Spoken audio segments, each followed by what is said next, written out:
In today's video, I'm going to teach you how to clear Creative Cloud cache. If your Creative Cloud desktop app feels slow, shows blank screens, or gets stuck while syncing or updating, clearing the cache can give it a fresh start without affecting your installed apps or your creative files. We'll keep this simple and safe, and I'll explain what's happening along the way so you feel confident doing it. First, make sure the Creative Cloud desktop app is fully closed. Don't just close the window, exit it completely. Look for the Creative Cloud icon on your taskbar or in the system tray near the clock. Click it, then choose Quit or Exit. If you see the icon hiding under the arrow in the system tray, open that menu, right-click the Creative Cloud icon, and choose Quit. This ensures no background processes are using the cache while you remove it.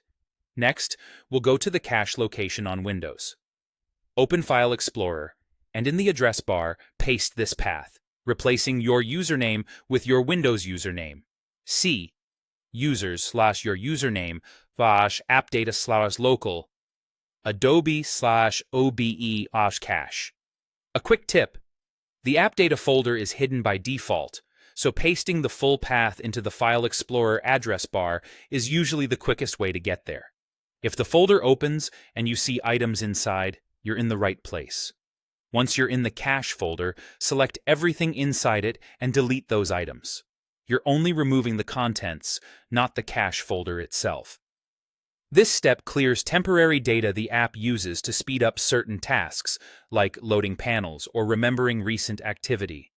Over time, that data can become outdated or corrupted, which is why a clean slate can fix odd behavior. Deleting these files is safe.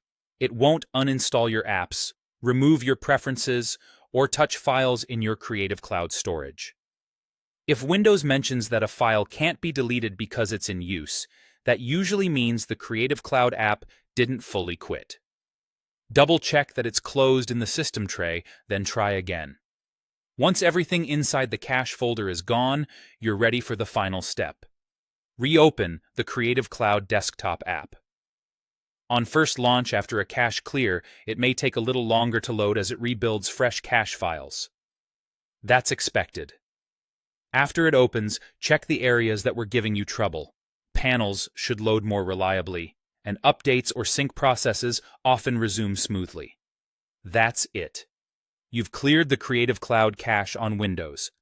This quick maintenance step can resolve a surprising number of glitches and is safe to repeat whenever the app starts acting up.